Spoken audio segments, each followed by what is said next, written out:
मेरे सभी साईं भक्तों को दीपावली की हार्दिक शुभकामनाएं। मेरे प्यारे बच्चे, आज का संदेश कुछ खास है, इसे ध्यान से सुनना मेरे बच्चे। इन पेड़ पौधों को देखो, बहती हवा को देखो, बहती नदी को देखो, जितने भी प्राकृतिक चीज़ हैं सबको देखो और एक चीज़ सोचो। तुम कहते हो कि ईश्वर तुम्हारे बस में है। मेरे बहुत सारे बच्चे ऐसा कहते हैं कि ईश्वर उनके बस में है, पर मैं तुमसे एक बात कहता हूँ, तुमने कभी ईश्वर की रचनाओं पर गौर किया है? कभी गौर करके देखो, क्या ऐसी चीज़ है जो पेड़ पौधे को बनाती है? क्या ऐसी चीज़ है जो हवा को बनाती है? क्या ऐसी चीज़ है जो नदी का पानी बनाती है? क्या ऐसी चीज़ है कि पहले एक पानी बर्फ़ बनता है, बर्फ़ से फिर पानी बनता है, पानी से फिर घोलती हुई भाप बनती है, उसके बाद वापस जाकर बादलों में समा जाती है। कितनी अद्भुत रचना है ईश्वर की। कभी गौर किया है तुमने? क्या ऐसी चीज़ है कि मनुष्य और पेड़ों में एक अजीब सा संबंध है?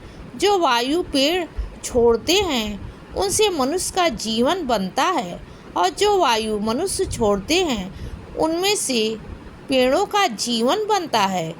सोच कर देखो, क्या कभी सोच सकते हो? क्या कभी तोल सकते हो? कहते हैं मेरे कुछ बच्चे जो सिर्फ और सिर्फ यह दावा करते हैं कि उन्हें ईश्वर दिखाई देता है। वो ईश्वर को रचना को, वो ईश्वर की शक्ति को एवं ईश्वर की इच्छा को जानते हैं।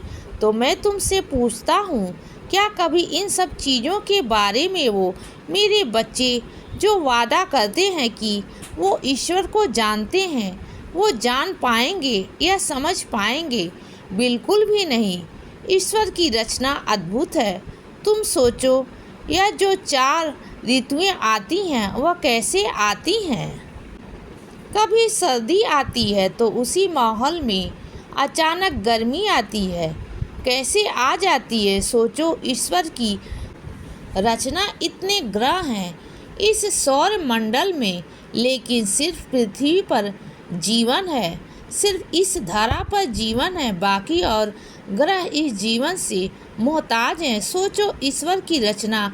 जितना सोचोगे उतना गहराई में डूबते चले जाओगे बच्चे। और एक बात मैं तुमसे कहता हूँ कि जो भी यह दावा करता है कि वह ईश्वर को जानता है, वह ईश्वर को समझता है, तो वह एक मिथ्या है। ईश्वर को जानना, ईश्वर को समझना इतना आसान नहीं होता। सिर्फ प्रेम का भूखा होता है, क्योंकि जहाँ पर प्रेम होता है वहाँ पर जिंदगी होती है, वहाँ पर खुशियाँ होती हैं, वहाँ पर अपनापन होता है। जहाँ पर प्रेम होता है वहाँ पर नई खुशी वाला माहौल पनपता है बच्चे, और वहाँ पर ईश्वर वास करते हैं। इसके अलावा किसी के दावे में कोई सच्चाई है ही नहीं।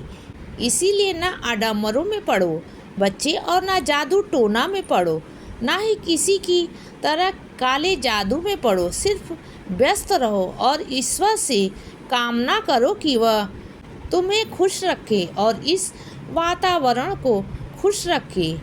खुश रहो, हमेशा खुश रहो, आबाद रहो बच्चे, और मुस्कुराते रहो, क्योंकि मुस्कुराहट ऐसी चीज़ है जिसको दुनिया में जीतने की ताकत रखती है।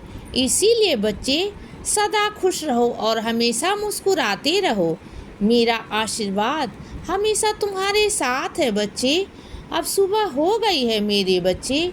सुप्रभात।